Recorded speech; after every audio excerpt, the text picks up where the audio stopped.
Pues justamente en esta mañana vamos a hablar de visiones. Vamos a hablar acerca de una serie nuevo que pensamos que es muy importante y muy necesario para nosotros en la época, en la historia de nuestra iglesia. Y se trata del libro de Hechos. Vamos a ver, imagina que como si el libro de Hechos no configura parte de nuestras Biblias, y estamos leyendo y cogemos la Biblia y vemos el ministerio de Jesús terminándose en el Evangelio de Juan. Después leemos acerca de un hombre llamado Pablo, escribiendo a los seguidores de Jesús que están en Roma. Y pensamos, ¿y quién es este Pablo? ¿Cómo es que el Evangelio llegó a Jerusalén, a Roma? ¿De dónde sabemos eso? Leemos acerca de cómo ciudades como de Antioquía y Éfeso, que antes no tenían nada del Evangelio, ahora tienen iglesias y se han hecho centros de mandar a otros predicadores a otros lugares por el mundo. ¿Cómo sucedió estas grandes y muchas más maravillas? Pues el libro de Hechos sabemos que contesta estas y otras preguntas. Alguien ha dicho que un gran erudito del Nuevo Testamento ha dicho que el título de Hechos podría ser cómo trajeron las buenas nuevas de Jerusalén a Roma. Pensamos que en la vida de nuestra iglesia vemos que Dios está obrando. Hemos pedido a muchos que rellenaran una encuesta queremos saber cómo es la vida de la iglesia, las fuerzas que tenemos, las oportunidades que tenemos. Quizás también se aparecen algunas debilidades o amenazas o cualquier. Y si no lo has hecho, pedimos que lo hagan, pues ya en breve, porque el próximo fin de semana tenemos una reunión importante de los líderes y queremos ver dónde Dios está obrando y cómo nosotros podemos juntarnos con Él en su obra para avanzar el reino entre nosotros. Entonces, es muy importante, por lo tanto. Y algo que es emocionante de ver en el libro de Hechos es cómo Dios vino como un gran ejército. Cuando el Espíritu vino como pues un gran viento de impetuoso, de que como un tornado, un huracán que arrasó por completo. Y algo fascinante que queremos hacer hincapié, que cualquier cosa que vemos en el libro de Hechos se puede reproducirse hoy en día entre nosotros. Entonces, nosotros somos parte. Algo interesante acerca del libro de Hechos es que, lo sabéis, que termina en capítulo 28. Pablo estaba bajo custodia en Roma, tenía algo de libertad, pero está preso en un sentido, y de repente termina. Es como estamos escuchando un disco y luego alguien se levanta, antes y termina. No sabemos, ¿no? ¿Qué es lo que pasa después? Yo creo que Dios lo hizo a propósito. Y desde casi 2000 años Él va escribiendo capítulo 29 de Hechos y nosotros configuramos parte de eso. Nueva Esperanza configura parte de eso. Dios sigue su obra y nosotros tenemos el privilegio de ser parte de ello. Alguien ha dicho que el libro de Hechos es como el Génesis del Nuevo Testamento. Me explico. En Hechos vemos, por ejemplo, la venida del Espíritu Santo. No es que el Espíritu Santo no había venido, pero viene para quedar, para permanecer en las vidas de los creyentes. Entonces tenemos luego, pues, capítulo, la gran venida del Espíritu Santo. Leemos acerca del primer mártir, Esteban. Leemos acerca del nacimiento de la iglesia. Leemos acerca de la introducción de los dones del Espíritu y el principio de la autoridad apostólica. Lucas sabemos que escribió Hechos también, pues en principio pues era una combinación con Lucas, el Evangelio. Lucas, cuando interesante, pensamos que Pablo escribió más del Nuevo Testamento que cualquier otro. No, cuando combinamos Lucas y Hechos juntos es más material, entonces Lucas gana el premio de haber escrito más del Nuevo Testamento. Sabemos que Lucas era un médico eso leemos en Colosenses 4:14, que era un gentil, más que nada que lo sabemos por su nombre. Lucas, en su evangelio, pues se empeñó para escribir acerca de los gentiles, de mujeres, de las minoridades, acerca de los leprosos, era muy inclusivo y quería ver anotar que el evangelio se había escrito y que era para todos. Y sabemos que era un fiel compañero de Pablo en sus viajes, porque él menciona muchas veces, y después nosotros volamos, nosotros zarpamos en el navio para aquí, para allá. Entonces era compañero fiel de Pablo. Bueno, vamos al texto y luego vamos a hablar esta mañana del 11 de 1 al 11 y luego vamos a sacar algunas cosas para nosotros en esta mañana. Dice así: en el primer tratado, oh Teófilo, hablé acerca de todas las cosas que Jesús comenzó a hacer y a enseñar. Vemos que está refiriendo, claro, pues al Evangelio de Lucas que empezó. Y era el deseo de Lucas para presentar toda la historia completa. Era muy detallista. Él quería que su amigo, que a lo mejor era un hombre grande en el ejército, un hombre de posición, que él se enterara de toda la información de Jesús, de toda su historia, de su vida y así. Y continuó así para hacerlo. Hasta que el día que fue recibido arriba, después de haber dado mandamientos por el Espíritu Santo a los apóstoles que había escogido. Claro, si Jesús resucitado y glorificado necesitaba y dependía del Espíritu Santo, también aún más nosotros. Ese es un patrón para el resto del libro de Hechos que nos muestra que el Espíritu Santo operando a través de la iglesia.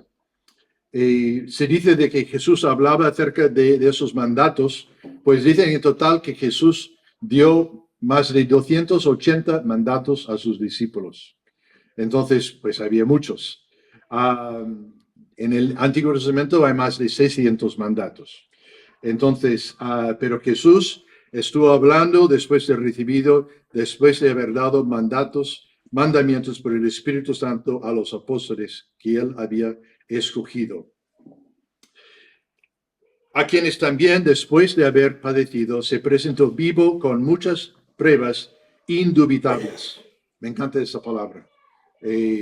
Indubitables, convincentes, contundentes, pruebas de que era imposible de negar de que Jesús había resucitado.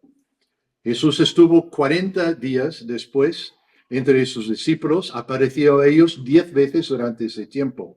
Y nos encantaría tener más detalles acerca de lo que dijo, porque dice que también estaba hablando acerca del reino de Dios. Quisiéramos saber más, ¿no? De eso.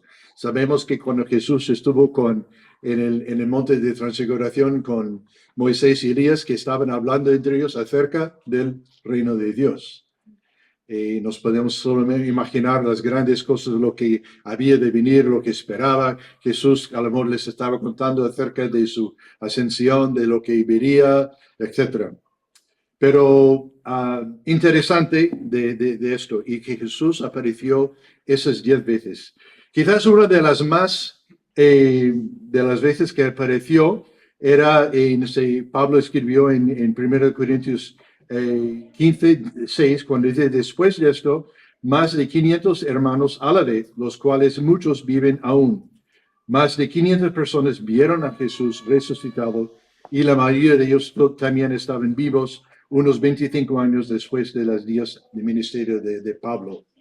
Hay algunas teorías y hay muchas acerca de que, bueno, Jesús, que los discípulos estaban imaginando bien, que pensaban que estaban soñando, que vieron pues algo y así, así.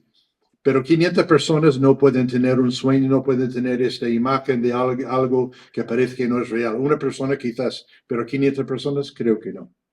Y además, cuando Pablo escribió esas cosas, era solamente 25 años después de esto, y muchas de esas personas estaban aún vivos, y si no fuese así, ciertamente le habría contado a Pablo que así. Entonces, una de esas pruebas contundentes, indubitables de que Jesús había resucitado entre los muertos y estaba entre ellos.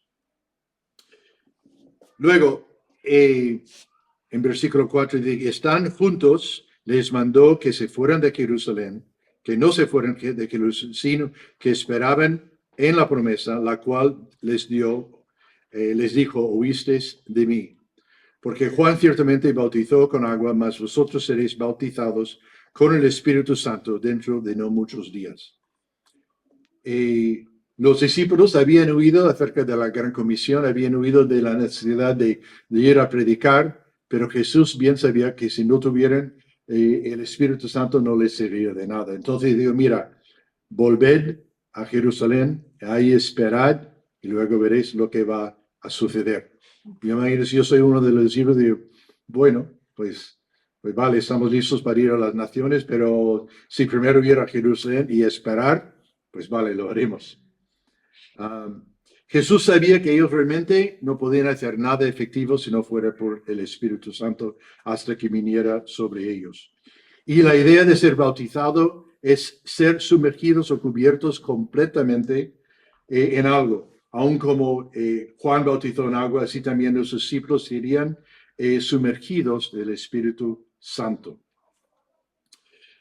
Versículo 6 leemos entonces, los que se habían reunido les preguntaron diciendo, Señor, ¿restaurarás el reino a Israel en este tiempo?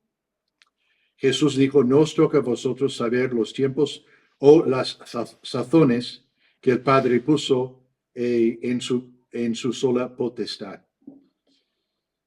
Volvemos a preguntar si quizás los discípulos aún no entendían el papel de Jesús. Muchos pensaron que Jesús vendría para ser el gran rey militar que luego que quitaría la opresión de los romanos y tomaría su lugar y así. Y más esta vez Jesús tuvo que decirles, eso no es mi reino, eso no es la razón por la que he venido. Pero parece hasta los discípulos, y esa es la última pregunta que le hicieron antes de su ascensión, de que quizás aún no lo entendían. Y nosotros no podemos acusarles de nada, porque igual lo haríamos lo mismo. De que en ese tiempo vas a restaurar el reino. En ese tiempo es cuando vendrás de nuevo y pues ya quitamos el reino y echamos fuera a esos romanos y así. Claro. Nos parece que aún no lo entendían totalmente el papel, que eso luego vendría pues muchos años después, pero en ese tiempo no. Y Jesús le dije, no os toca a vosotros a saber ese tiempo, eso es reservado para el Padre. Y eso se aplica a nosotros, que muchas veces pensamos, ¿cuándo vendrá el Señor? Muchos, cuantos por los años han hecho profecía de que Jesús vendría en este tiempo, Algunos grupos dijeron que vendría en 1975, no vino. Otros dicen, en ese día vendrá aquí. Y es como alguien dijo una vez, que si alguien hace una profecía de que Jesús vendrá, no sé qué, es prueba de que no vendrá en ese día, que seguro que no vendrá porque dice, nadie sabe la hora. Sin embargo, nosotros seguimos con eso, intentando que podemos acertar el día de que vendrá. Pues no se puede. Así. Versículo 8. Pero recibiréis poder cuando haya venido sobre vosotros el Espíritu Santo, y me seréis testigos en Jerusalén, en toda Judea, en Samaria, y hasta lo último de la tierra. Esos son los grandes versículos del libro de Hechos. Un gran lema para la iglesia. Un gran desafío para nosotros de ser testigos en nuestro Jerusalén, en nuestro Judea y Samaria, y hasta los fines de tierra. Hemos oído testimonio de París, me imagino que sería nuestro Judea y Samaria, o quizás depende cómo dividimos la geografía, pero hemos oído un testimonio y así. Hemos oído testimonios de otros que han ido a otras partes de que estuvieran a los últimos de la tierra. Una iglesia ha de ser eso tridimensional, que estamos aquí, estamos en Madrid, que estamos también para alcanzar lugares fuera de Madrid, en España o Francia, pero también pues hasta los últimos de la tierra. Y es interesante de que esto Jesús dijo en la Gran Comisión, ir y predicar el Evangelio, pero aquí no es realmente su mandato. pero es más fuerte que un mandato, porque dice, me seréis testigos. No hay opción, es decir, me seréis testigos en Jerusalén y así. O sea, es algo que ya se da por sentado de que vais a ser testigos en esos lugares. Interesante de que el libro de Hechos se puede dividirse en un bosquejo acerca de de este mandato. En Jerusalén, de capítulos 1 a 7, fue el ministerio principalmente en Jerusalén. Vemos el inicio, la venida del Espíritu Santo, la conversión de tantos y miles de personas en Jerusalén. Llegamos luego a capítulo 8 y ¿qué pasa? Los discípulos son expulsados de Jerusalén por persecución. El Evangelio se plantea en Judea, en Samaria, llega hasta el norte, a Antioquía, lugares así. ¿Y qué pasa luego en capítulo 13?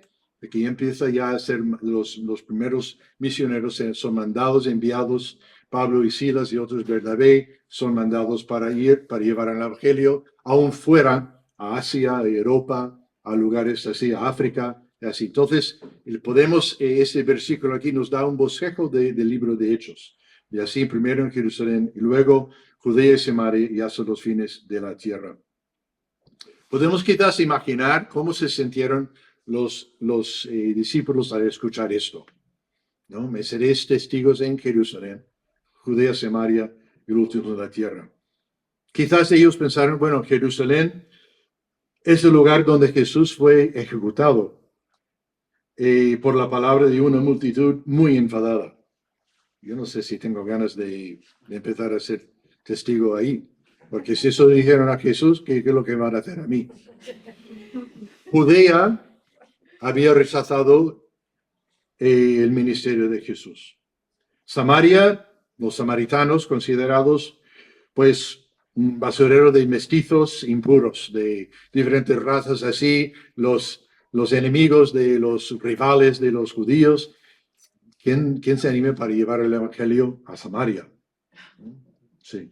Y en lo último de la tierra, los gentiles eran vistos como algunos judíos que aquel día, como nada más, como que querían nada más, que querían a los judíos como leña para los fuegos del infierno.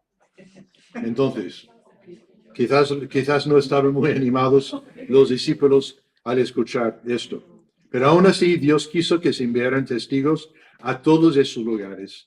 Y el Espíritu Santo los iba a dar poder para hacer este trabajo.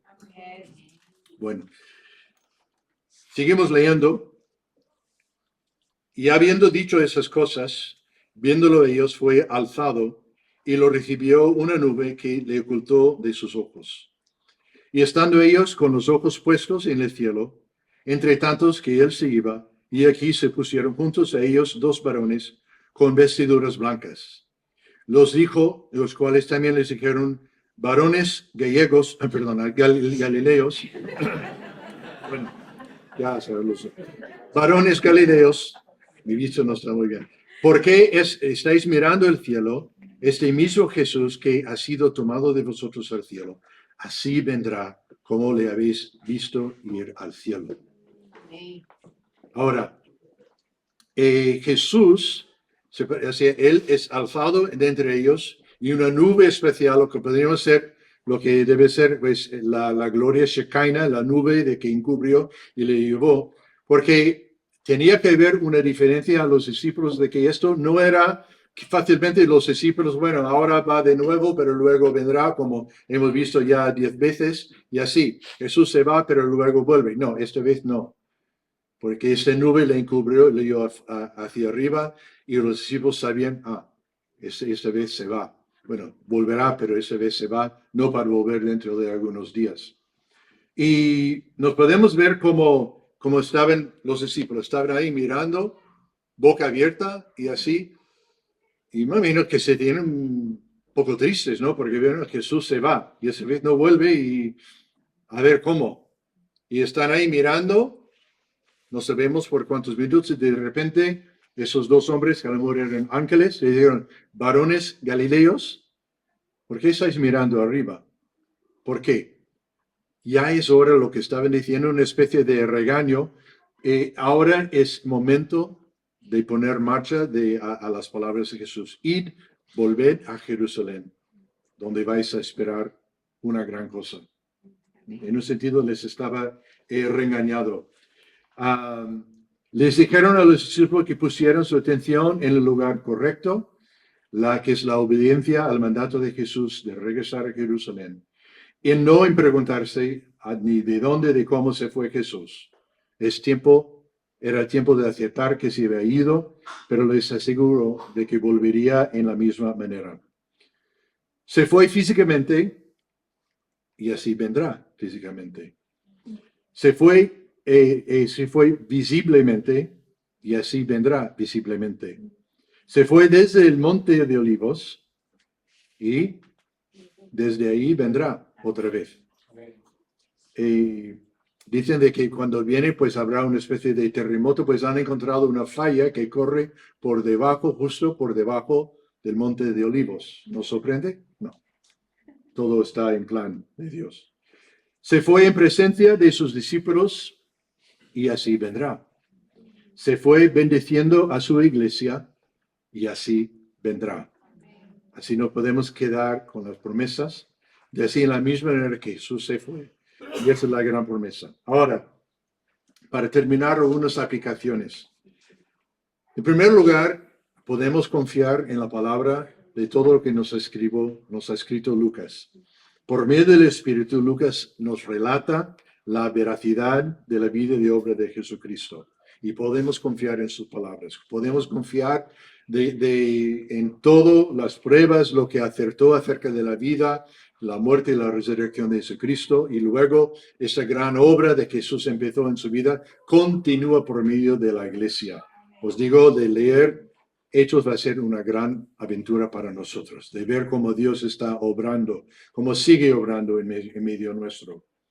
Dios quiere que seamos sus testigos en nuestro Jerusalén, en nuestra Judea, Samaria y en nuestros últimos de la tierra.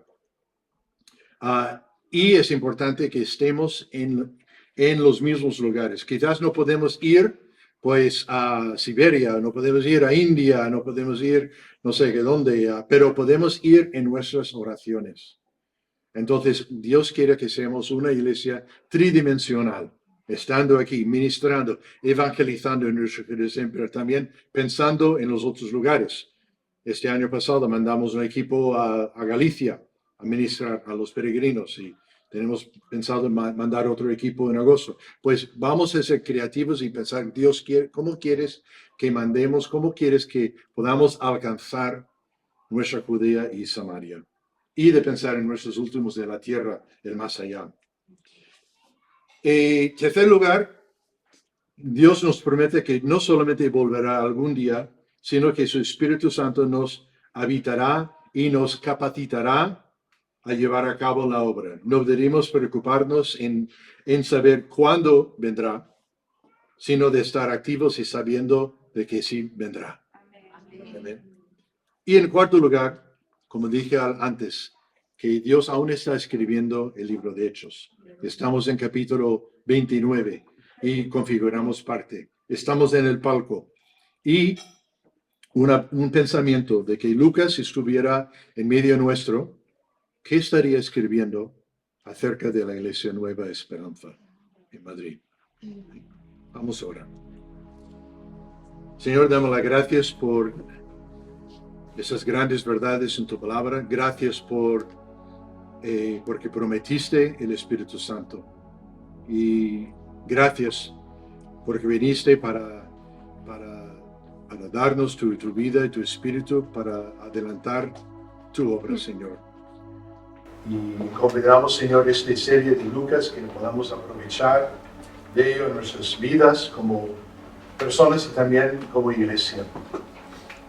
Y gracias, Señor, por tu promesa de que cualquier cosa que hiciste en la historia no has cambiado. Lo puedes hacer en medio nuestro. Veamos acerca de los grandes milagros y de las grandes conversiones, que 3,000 en un solo día. ¿Por qué no puede suceder hoy? Puede. Y le damos las gracias, Señor, por el privilegio de estar contigo. Guíenos en esos días de estudio de tu palabra. Ayúdanos a ponerlo en práctica. En nombre de Jesús.